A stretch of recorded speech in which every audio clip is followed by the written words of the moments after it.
Dobrý deň, vážení hostia, vítajte v úrade komisára pre osoby so zdravotným postihnutím na tejto krásnej vernisáži a výstave Cesta môjho zotavenia. Povieme si viac o nej aj s našimi vzácnymi hostiami. Dovolte mi ako prvú privítať pani doktorku Zuzanu Stavrovskú, komisárku pre osoby so zdravotným postihnutím. Ja som tu doma, takže ja vás vítam. Ďalej je tu aj predsednička, alebo teda výkonná riaditeľka občianskeho združenia ODOS, pani doktorka Breznoščáková, ktorá je zároveň krajskou predsedničkou, krajskou odborníčkou, pre ministerstvo zdravotníctva, pre oblasť psychiatrie v rámci Prešovského samosprávneho kraja. Vítajte u nás. Ďalej je to aj predsednička občianskeho združenia ODOS, pani magistra Laura Kondrátová. Dobrý deň. Je to aj peer konzultant spolupracujúci s občianskym združením ODOS a s Ligou za duševné zdravie, pán Miloš Šviterský. Dobrý deň. Je tu takisto Lenka Kolbásová, takisto za ODOS. Dobrý deň. Takže to by boli rečníci. Moje meno je Elena Koričanská, som hovorkyňa úradu komisára pre osoby so zdravotným postihnutím. No a vítam aj vzácnych hostí, dámy z ministerstva zdravotníctva za oddelenie modernizácie psychiatrickej a psychologickej starostlivosti, pani vedúca oddelenia Barbora Maliarová, dobrý deň, a kolegyňa Katarína Kohilová, vítajte. Takisto vítam aj zástupcov za občianske združenie OZ Krídla, predsedničku pani Evu Janíkovú, vítajte. Pána Petra Špáleka za toto združenie a ešte člena združenia pána Roberta Marušica, ktorý asi si pozerá obrazy práve teraz. Takže vítam aj všetkých vás, zástupcov médií a ďalších hostí, zástupcov verejnosti, Peťu Nofierkovú, ktorá je vlastne tiež jedna z peer konzultantiek a spolupracovníčiek so združením ODOS aj s Ligou za duševné zdravie. Takže sa to tu všetko takto pekne prelína. Táto putovná výstava je vlastne završením svojej púte má práve u nás v úrade komisára pre osoby so zdravotným postihnutím a v podstate už rok putuje po celom Slovensku.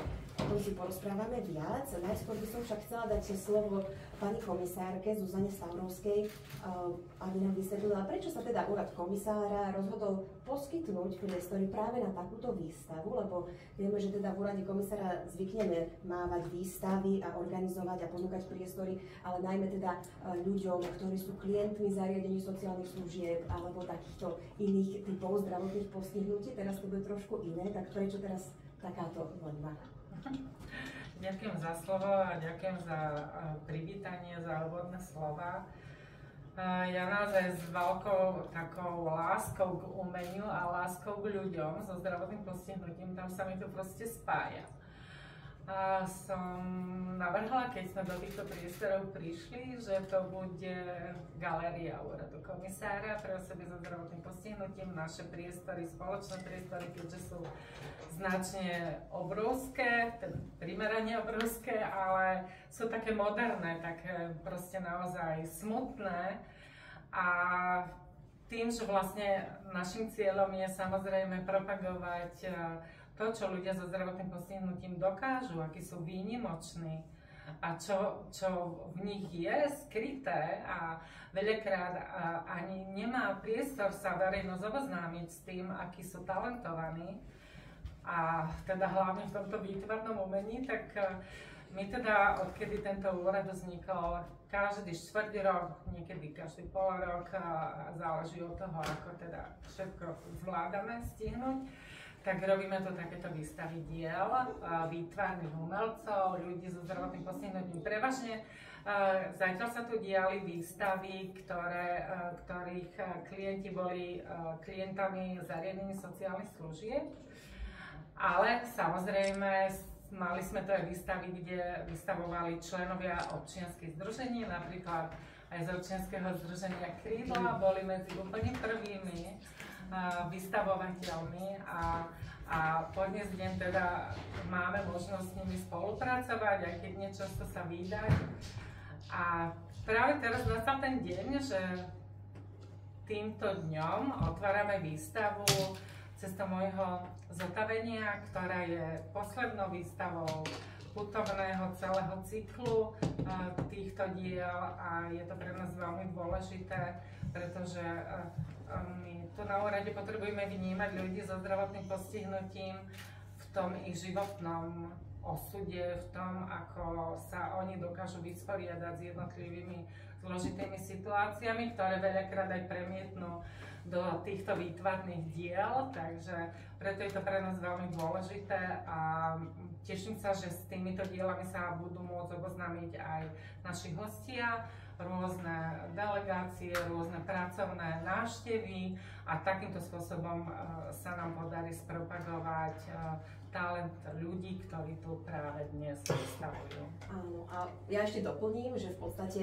Úrad komisára pre osoby so zdravotným postihnutím možno tak pre bežnú laickú verejnosť predstavuje, alebo si ju spájajú si náš úrad hlavne s tým, že teda ľudia s telesným postihnutím, alebo teda s klientmi zariadení sociálnych služieb, ale Úrad komisára pre osoby so zdravotným postihnutím má v podstate kompetenciu aj čo sa týka psychiatrických zariadení. Pani komisárka spolu s odborným tímom, kde vlastne garantkovať pani doktorka Breznoščáková, robia monitoringy dodržiavania ľudských práv práve v psychiatriách, čiže preto to aj táto oblasť veľmi súvisí aj s činnosťou nášho úradu. Povedzme si teraz teda viac k tejto putovnej výstave, to by som už poprosila pani predsedničku Združenia ODOS, pani Kundratovú. Putuje teda už celý rok od januára 2023, začalo sa to takisto v Bratislave a teraz sa to opäť do Bratislavy vrátilo, tak nám môžete povedať, kde všade už táto výstava bola, na akých miestach a ako sa napríklad vyberali autori, aký bol ten vývoj.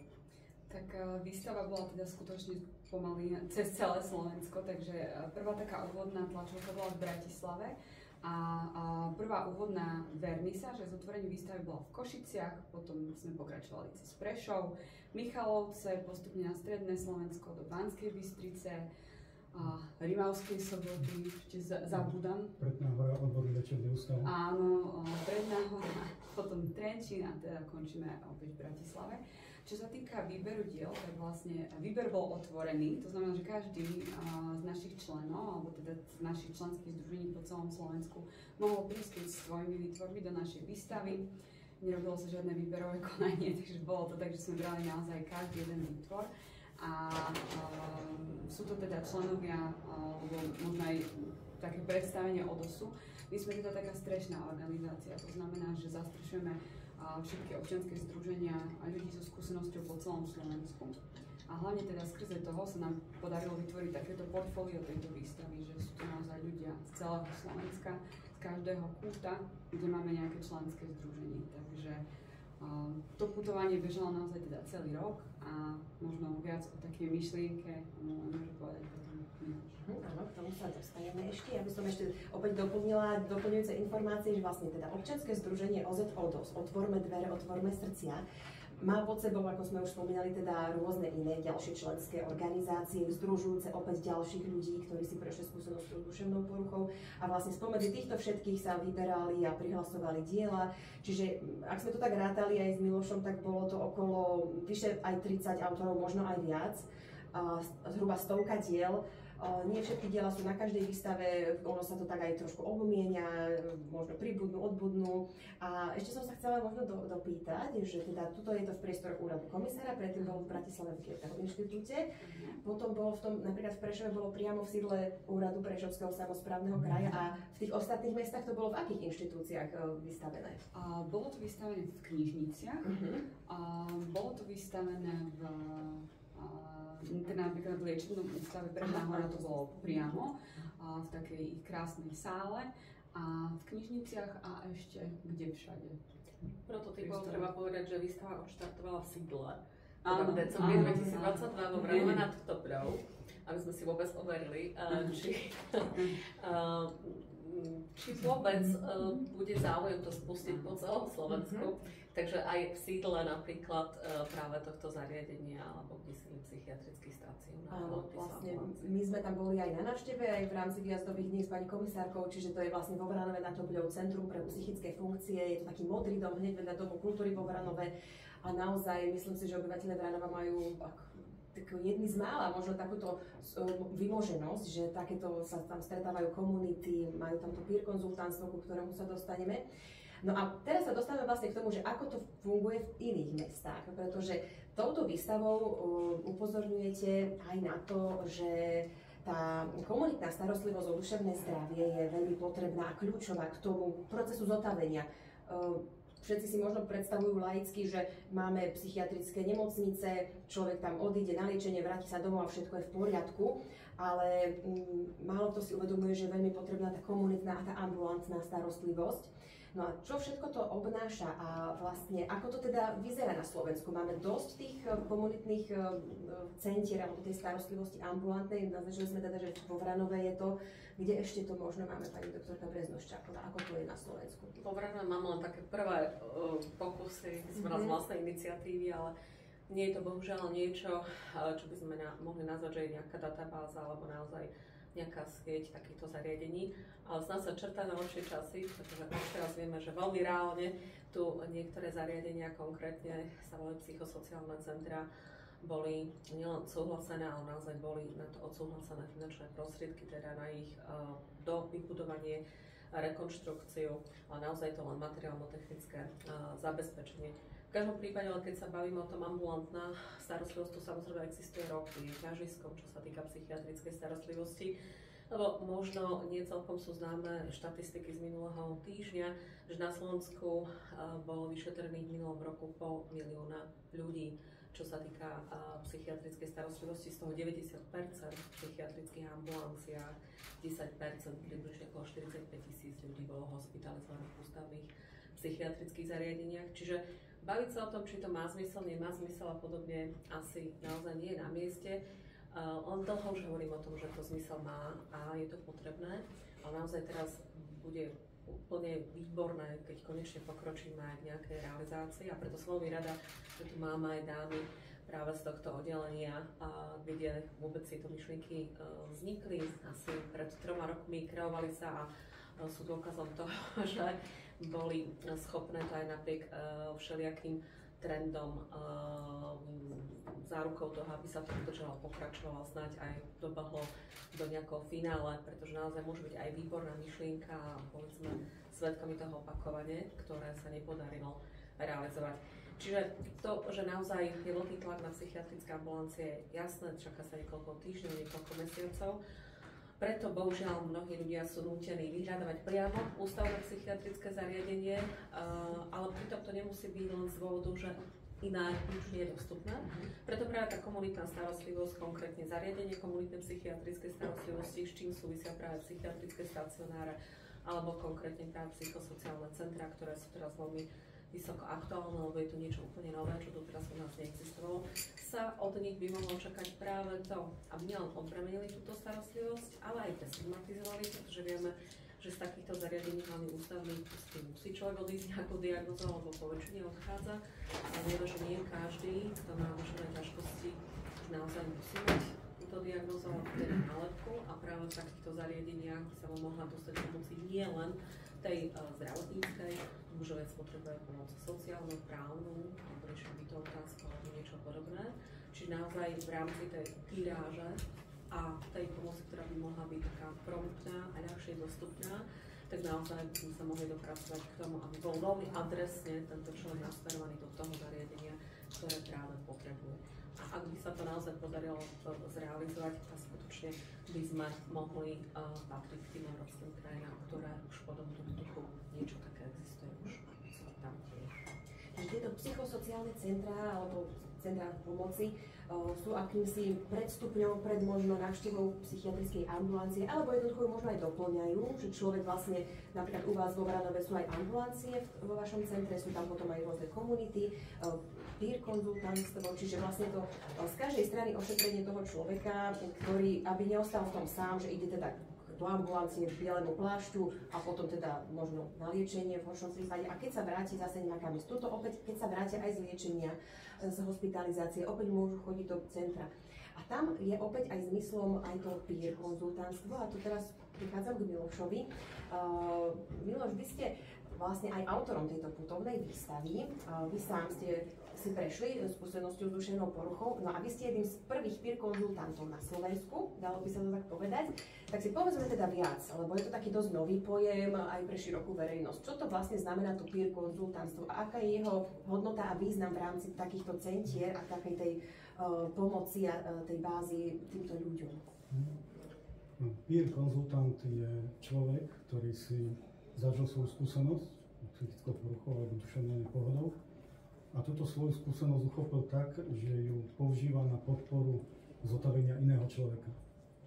Na začiatku mojej cesty som si uvedomoval, aké je dôležité a aké mám šťastie, že mám okolo seba milujúcu rodinu, podporu svojich priateľov, odborníkov a začal som vnímať, že nie všetci ľudia takéto šťastie majú a že to, čo je naozaj liečivé, je zdieľanie svojej skúsenosti, teda radosti, ťažkosti práve s niekým iným.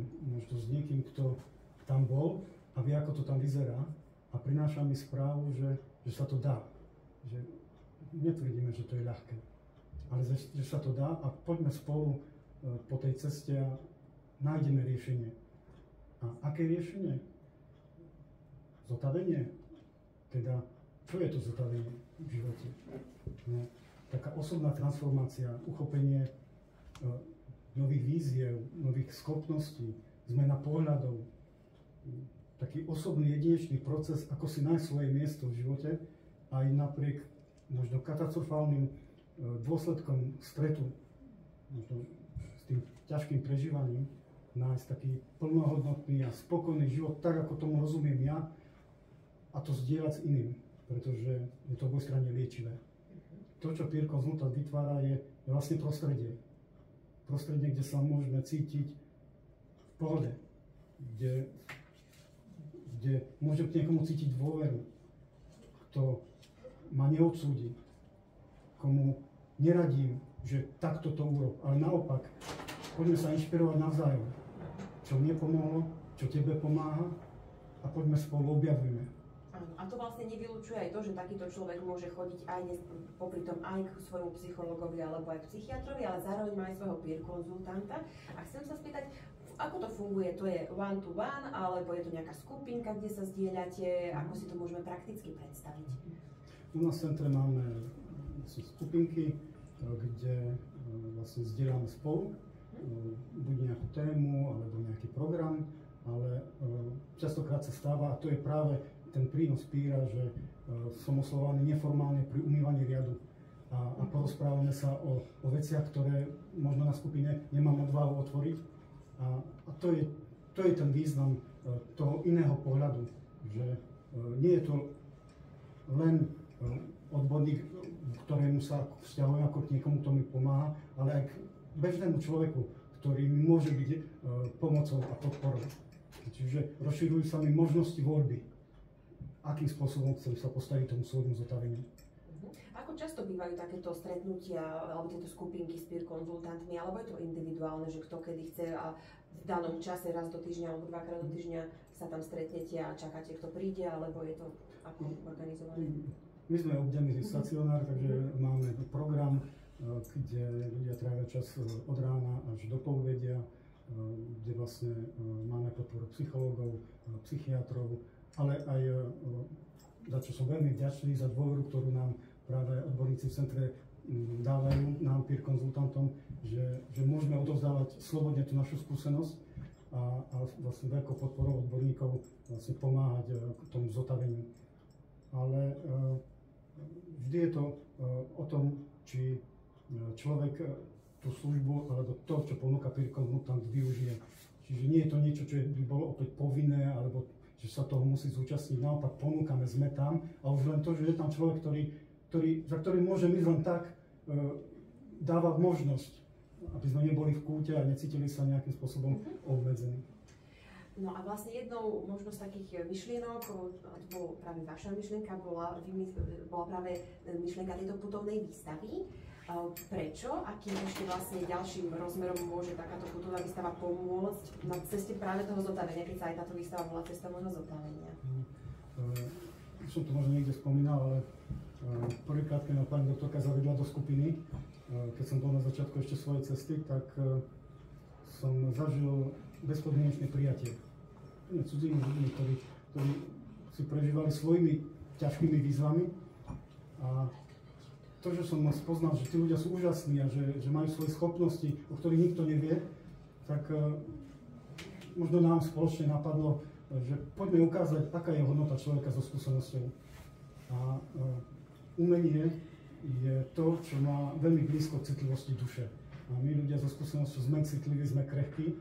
A ako my všetci vlastne, len možno to nedávame až tak najavo, a vyzbierať a ponúknuť ľuďom možnosť výjsť ako keby z toho tieňa stigmy, že ja som niekde odložený a nemám hodnotu, naopak do pozície som tu, splnomocňujem sa, ukazujem, toto je moja cesta zotavenia, môj spôsob pohľadu na život. A práve tieto dielka, ktoré tu máme možnosť vidieť, či sú to plastiky drevené, ručné výrobky, kresby, maľby, básnické zbierky a tak ďalej, ukazujú širokú paletu spôsobov, ako sa s tým dokážeme vyrovnať a nabádajú nás možno k návratu takým tým základným jednoduchým hodnotám, ako je zdieľanie, podpora, citlivosť, krehkosť, ohľaduplnosť, príjmanie inakosti. A to je to, čo ľudia so skúsenosťou ponúkajú tejto spoločnosti a tejto dobe, kedy sme možno zahltení povinnosťami, orientovaní na výkon a vidíme, že častokrát nám dochádza dých. Takže poďme sa inšpirovať ľuďmi, ktorí tam boli, ktorí si to zažili a urobme si svet krajší. Navzájom. Ďakujeme. A je to vlastne aj Lenka Kolbásová, ktorá je tiež členkou občianskeho združenia ODS. Takisto ste si prežili vašu vlastnú skúsenosť s duševnou poruchou, tak môžete nám porozprávať ten váš príbeh a tú vašu skúsenosť možno aj s občianskym združením alebo možno aj s tvorením, ako tvoríte nejaké dielo. Takže ja som bola na prvej výstave vlastne vo Vranove, na otvorení výstavy a veľmi sa mi tá myšlienka páčila a takisto som sa chcela zdieľať, keďže aj mám skúsenosť, lenže neviem kresliť, tak som rozmýšľala, že ako by som mohla prispieť. Tak som si vymyslela vlastne stránku na Instagrame, na sociálnych sieťach, kde tvorím ako keby vtipné príspevky zo života s mojou diagnózou. A je to hlavne preto, lebo veľakrát som sa stretla s tým, že keď je niekto s nejakou skúsenosťou, tak vlastne to berú dosť negatívne. Lenže ja si aj popri tej diagnoze zažijem v živote kopec randy, kopec úsmevných chvíľ a tie sa snažím potom predať do tých príspevkov. Čiže na tej stránke na Instagrame fungujem ani možno nie rok, mám už 600 príspevkov, takže stále proste čerpám inšpiráciu každý deň zo svojho života a snažím sa aj poukázať na to, že aj keď máme nejaké možno obmedzenia, ale vždy sa dá na to pozerať aj iným spôsobom ako tým negatívnym. A aká je to Instagramová stránka, že by sme si to aj pozreli? Vlastne to, že život z GAD. Dobre, pozrieme si. Vlastne mám aj tu pár príspevkov potom na tabuli, to sú také fotečky. Aha, takže to som sa práve chcela spýtať, či je to tvoje zavesené. Takže Instagramová tvorba, to je vlastne ďalší rozmer, ďalší druh umenia. Okrem literárnych a výtvarných máme vlastne takéto teraz. Dobre, výborne, ďakujeme pekne za vzdielanie tejto skúsenosti. Ešte keby som mohol dodať vlastne k tej výstave, že celá výstava je koncipovaná na krídlach dverí, veľmi príznačné občianske združenie krídla. Áno, prechádzali ste nimi všetci, keď ste vchádzali ešte pred vstupom do nášho úradu. A všetky tieto dielka boli povešané vlastne z oboch strán. Keď ste si mohli všimnúť, tak uprostred sú jedny dvere otvorené, ktoré vlastne nás pozývajú prejsť fyzicky cez ten múr stigmy a nahliadnúť do života ľudí so skúsenosťou aj z tej druhej strany. A zistiť, že i tam sú krásne dielka, nielen to, čo vidíme na prvý pohľad, ale z tej druhej strany. Tak to bola aj taká ústredná myšlienka, aby sme my ľudia so skúsenosťou pozvali verejnosť prekročiť fyzicky ten tieň a nechať sa inšpirovať. A Áno, aj my tu symbolicky máme v našej zasadacej miestnosti teraz otvorené dvere, verím, že aj otvorené srdcia. A teda, aké sú ohlasy, lebo keďže už je toto posledná zastávka, tak asi už aj máte nejaké skúsenosti ďalšie, hlasia sa vám možno nejakí ďalší ľudia, ktorí by možno nielenže chceli tvoriť a vystavovať, ale aj napríklad chodiť do skupiny. Aké máte zatiaľ ohlasy? Tak najväčší prínos vnímam v tom práve, že sa ozývajú ľudia, ktorí chcú byť súčasťou tej komunity, že sa nám niekto ozve, že bol som na vašej výstave, že na koho sa môžem nakontaktovať, kde môžem prísť, s kým viem tráviť ten čas, byť súčasťou tej komunity, takže to sa nám stalo už naozaj počas celého roka pravidelne. A druhý teda je taká destigmatizácia, že vlastne tým, že prepájame rôzne komunity, či už je to verejnosť, odborníci alebo práve ľudia so skúsenosťou, tak napríklad častokrát sme mali ako návštevníkov detí zo škôl, ktorí to vnímali úžasne a sa tak priblížili ako k tomu duševnému zdraviu, ale to je len jedna skupina, takže aj tie také destigmatizačné smerovanie na vonok je veľkým prínosom. A ako to vnímate, tú súčasnú vnímanie tej stigmy? Ako ešte stále sa vo verejnosti vníma človek, ktorý má skúsenosť s duševnou poruchou ako niečo tabuizované, alebo ako to vnímate? Stále je to tak, alebo už sa to zlepšuje? Určite je to asi už lepšie ako pred pár rokmi, ale stále si myslím, že to nie je ešte na takej úrovni, ako by to malo byť. Ale zase o tom vedia si viacej povedať ľudia, ktorí majú. Môžete kľudne to dať, ako to vy vnímate.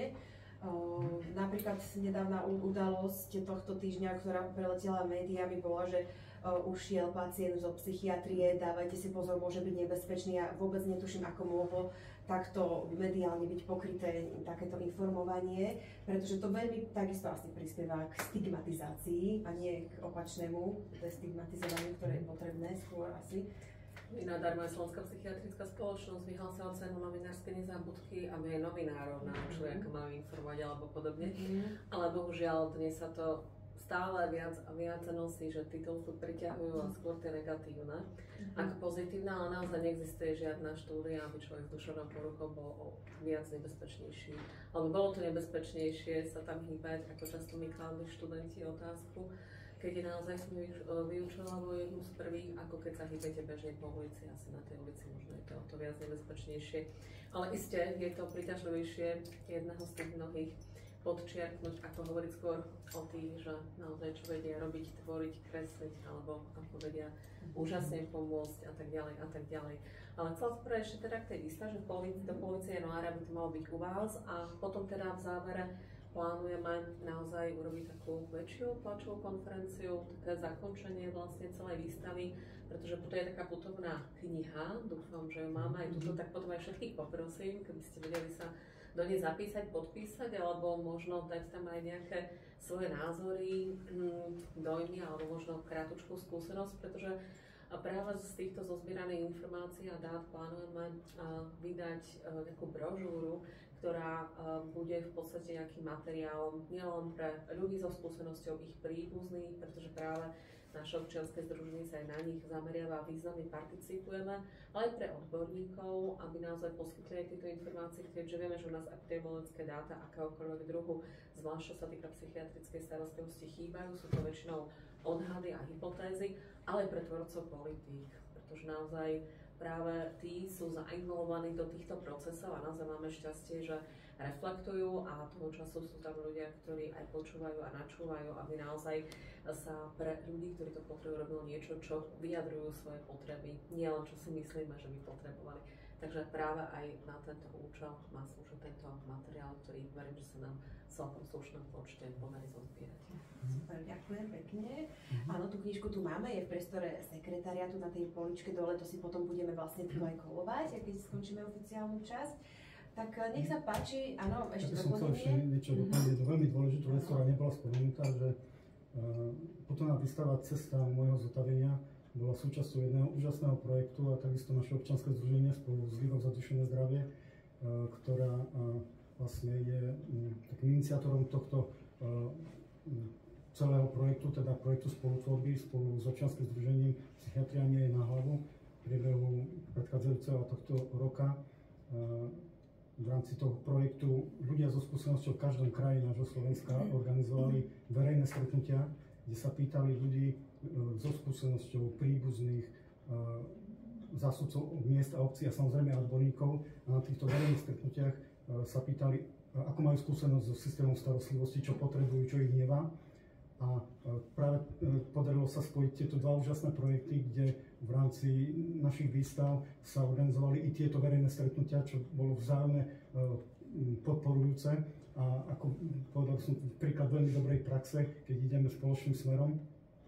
A výsledkom práve tejto spolutvorby bol taký záverečný dokument, ktorý hovorí o tom, že čo ľudia naozaj potrebujú, je priestor, komunita, možnosť zdieľať s niekým, kto mi rozumie a presunúť ako keby tú starostlivosť trošku i na nás, ľudí, pretože to prostredie, v ktorom sa nachádzame, je rovnako liečivé ako prostredie, keď sme niekde hospitalizovaní, aby nám bolo pomohnuté.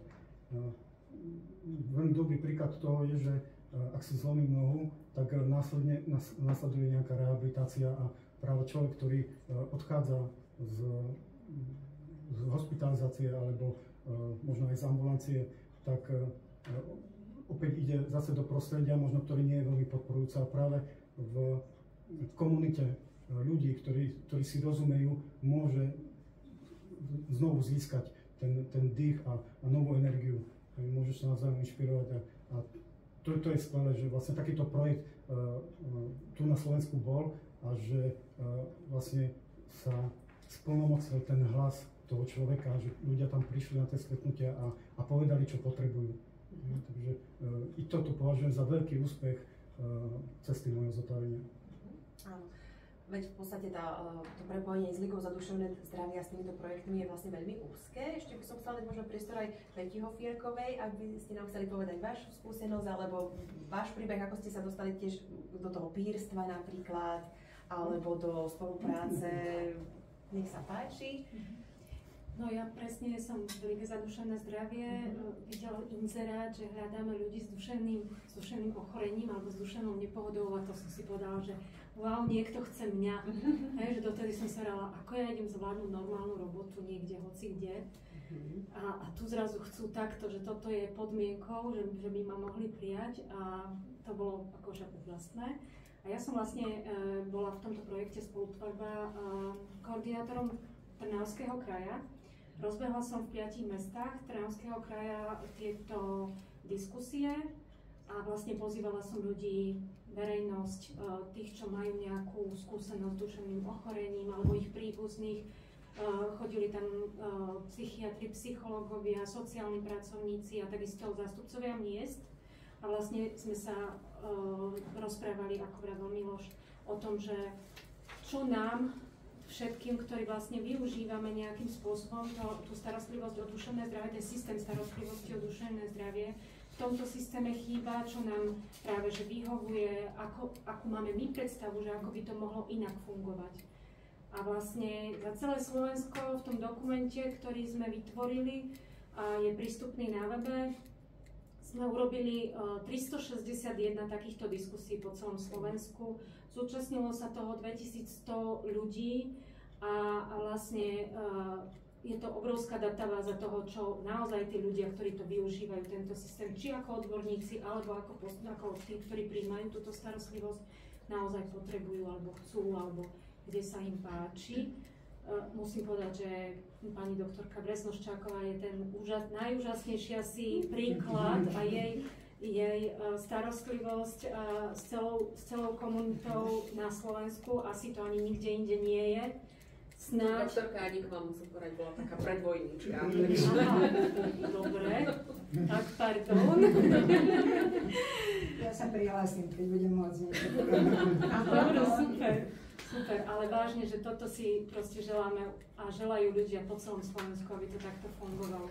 Teda tie ohlasy boli také, že prichádzali ľudia, áno? Že nebolo to také, že vyhlásili ste diskusiu a nikto neprišiel, lebo sa hanbil výsť možnosť tej svojej škrupinky.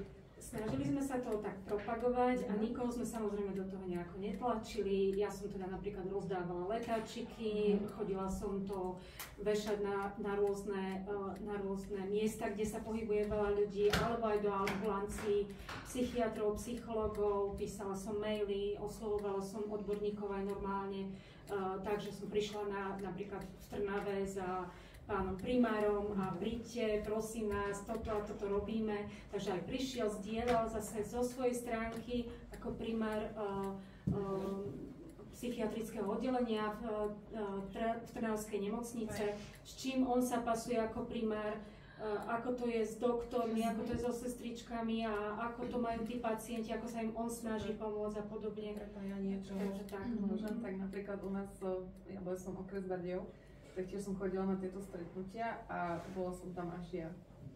So skúsenosťou, že vidno podľa regiónov, že je to také, že áno, hambím sa, nejdem, ale napríklad v tých väčších mestách už sa viac o tom rozpráva. Ale tých menších nechodil napríklad, bola som asi na troch stretnutiach a na troch som tam bola ja a zamestnanci Ligy za duševné zdravie.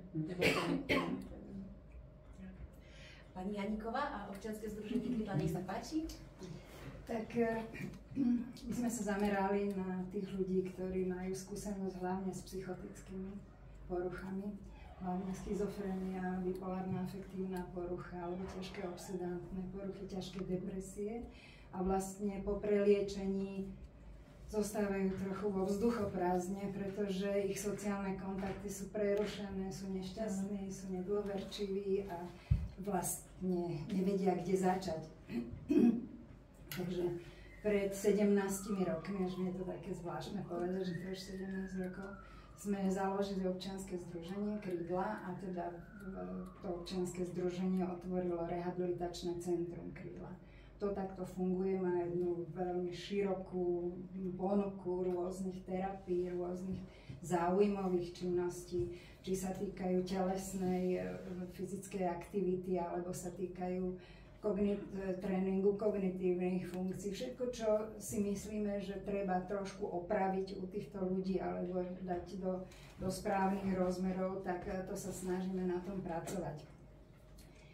Nie len teda priamo v našom centre, sme na Partizánskej bývalej evangelickej nemocnici, nielen snažíme sa ich učiť základnej gramotnosti na počítačoch, snažíme sa všetky formy arteterapie používame, skutočne máme skvelých ľudí na to. Naši pacienti vytvorili už druhý animovaný film, čo si myslím, že sme naozaj jednička v tomto, keďže máme takých šikovných pacientov aj tých, ktorých vedú.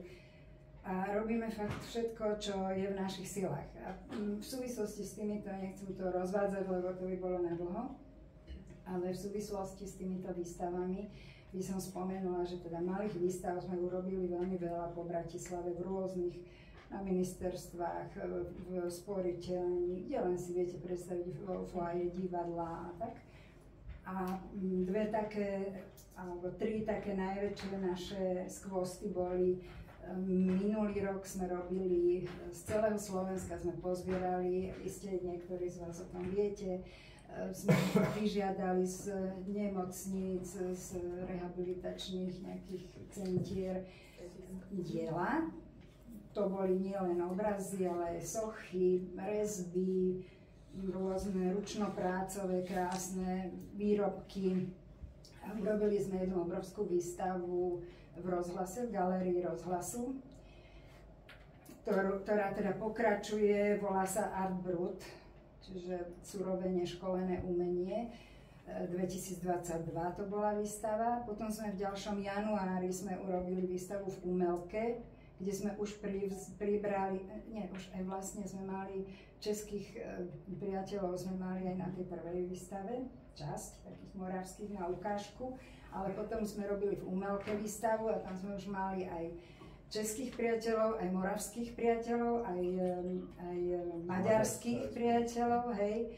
Takže sme spravili takú komplexnú, prvú takú naozaj medzinárodnú výstavu a tento rok sa nám podarilo, koncom augusta sme robili výstavu v rámci Vyšehradského projektu, kde sme teda mali aj Poliakov, aj Maďarov, Prahu, Brno, Olomouc, 2 poľské, 2 maďarské galérie, takže naozaj to bolo všeho chuť a teda vždy sa zameriavame na to, že aby teda to neboli len tie obrázky, hej, ale sú tam komentované prehliadky, sú tam, premietame filmy z tvorby týchto ľudí, sú divadelné predstavenia tiež ľudí, ktorí sú istým spôsobom handicapovaní. Čo sme mali ešte všetko? Workshopy. Vždy poriadame niekoľko workshopov. Maliarské, šperkárske, sochárske. Takže snažíme sa o takú komplexnosť a samozrejme teda by som si ja neodpustila, však pani doktorka vie, že zároveň robíme jednu konferenciu veľkú, kde tiež máme medzinárodnú účasť a teda zúčastňujú sa psychiatri, artiterapeuti, psychológovia a teda odborníci a kopa študentov, čo nás najviac v tom teší. Takže snažíme sa takýmto spôsobom o tú destigmatizáciu, že vlastne prichádzajú ľudia, prichádzajú aj výtvarníci, ale kdokoľvek a že tá výstava teda je každému otvorená. Sú tam možné diskusie, sú tam autori jednotlivých obrazov, ktorí vlastne aj sú súčasťou niektorých tých prednášok.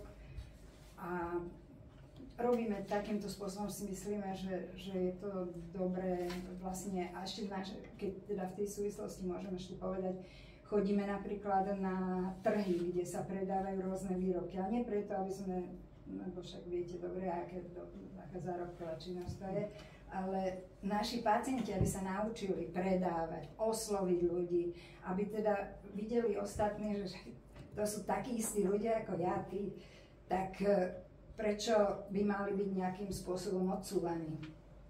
Takže myslím, že u nás je to taká, veľmi sa teším z toho všetkého, čo tu som počula, ale že to je u nás taká tá vysoko praktická práca s jednotlivcami a takisto samozrejme máme individuálne konzultácie, máme skupinové terapie, máme stretnutia s príbuznými pravidelné, aby chodili sme aj do škôl, na to sme teraz trošku zanedbali, lebo je to mierne náročné teda, hlavne na tých, ktorí sa toho zúčastňujeme ako lektori, ale túto tradíciu by sme radi ešte ďalej potom nejako rozvinuli.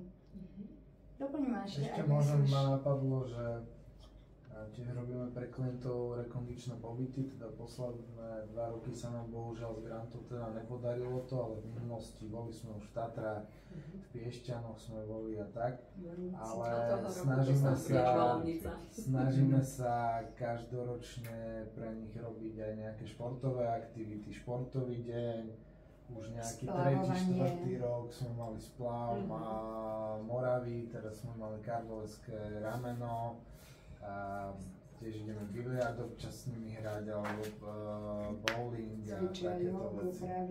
Áno, majú aj jogu a pilates a takéto veci. Snažíme sa prekonávať, lebo vieme dobre aj po tej telesnej stránke všetci, čo lekári s nimi robíme, že je problém obezita u našich pacientov a nezdravý životný štýl, tak aj v tom sa snažíme, učíme ich variť napríklad také jednoduché, dobré jedlá, aby raz, až ich rodičia, alebo väčšinou majú starých rodičov už, tak až keď odídu, tak aby si vedeli poradiť, tak ich učíme také.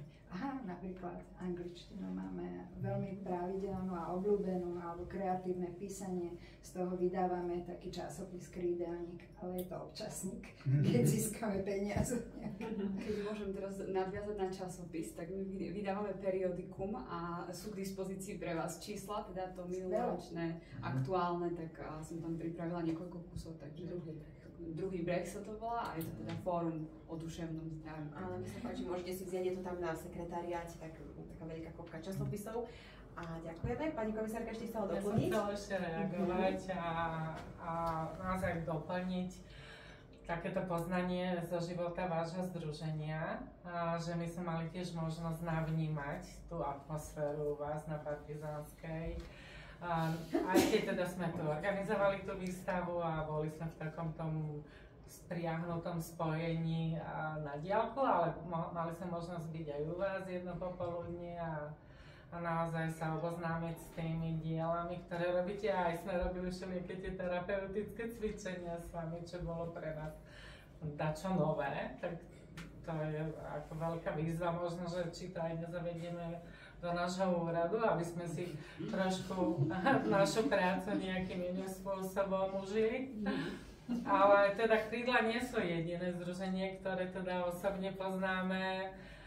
Vítam tu aj pani doktorku Marcelku Bárovú. Dobrý deň, vítajte. Ospravedlňujem sa, recepčný ma poslal na 5. poschodie a ja keď som sa presvedčila a dozvonila, že tamto nie je, tak oni potom sa pýtali, že... Marcelka Bárová je dlhoročná predsednička, my sa naozaj poznáme 10 rokov a tiež poznám činnosť ODS občianskeho združenia a si myslím, že keď my ako právnici máme posudzovať ľudské práva a zasávanie do ľudských práv, tak je nevyhnutné, aby sme poznali tie vaše životné príbehy, aby sme vedeli, v akom prostredí žijete, s čím sa dennodenne boríte, aké sú vaše bežné starosti, ale aj tie, ktoré sú kľúčové pre váš život, aby sme vám vedeli pomôcť a samozrejme cieľom aj tohto úradu je, aby sa zmenila legislatíva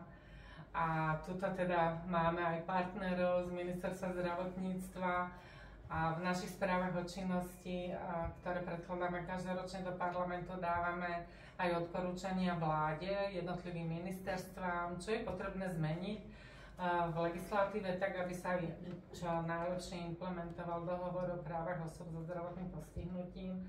A pravidelne potom tieto závery chodíme prerokovávať s ministerstvami, zapájame sa aj do pripomienkových konaní, sme členmi pracovných skupín. Takže toto je taká jedna len časť našej práce. Okrem toho, že posudzujeme individuálne podnety od občanov so zdravotným postihnutím alebo od ich príbuzných a robíme takú druhú najťažiskovejšiu pôsobnosť a to sú tie monitoringy o dodržiavaní ľudských práv v rôznych inštitúciách. Boli sme v 130 zariadeniach sociálnych služieb a boli sme v 19 zariadeniach psychiatrickej starostlivosti, liečebne, oddelenia, nemocnice. A veľmi si vážim teda, že aj my môžeme navnímať tie otázky tých postupov lekárov a trošku nahliadnúť do tej schránky ich vnútorného presvedčenia a myslenia. A samozrejme našim cieľom je tie postoje, ktoré sú veľakrát zaužívané, aby sa menili, aby sa stali pacienti partnermi lekárov, pretože si myslíme, že je to naozaj veľmi dôležitá cesta na uzdravenie a na prijatie svojej diagnózy.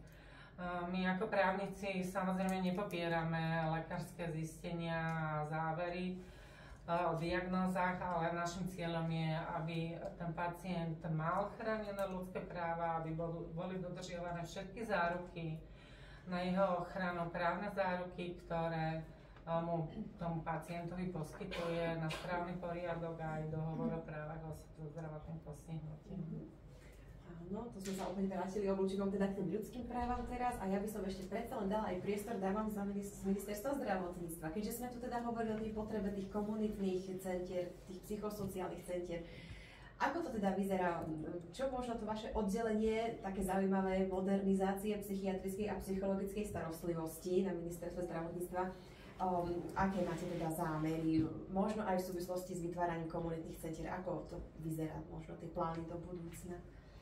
Momentálne vo vzťahu ku komunitnej starostlivosti naše oddelenie participovalo na príprave víziev z plánu obnovy a odolnosti z komponentu 12 venovaného duševnému zdraviu. Tieto výzvy boli uzatvorené a momentálne, ako spomínala pani doktorka Breznošťáková, sú v procese hodnotenia. Niektoré už boli vyhodnotené a teda máme vedomosť o tom, že budeme mať určitý počet, zhruba okolo 10 psychosociálnych centier, čiže to bude ten komunitný prvok a zariadenia, budú z tieto výzvy vybudované. A ďalej dobudovávame sieť psychiatrických stacionárov, ktoré tiež sú prvkom, ktorý môže byť cestou z tej hospitalizácie do následnej starostlivosti. A tam máme zatiaľ vyhodnotených 10 úspešných žiadateľov, ktorí by mať 10 nových zariadení, ktoré by mali prispieť do siete. A čo sa týka a to sú teda budovy, a my si uvedomujeme, že budovy nerobia starostlivosť robia ľudia a komunita.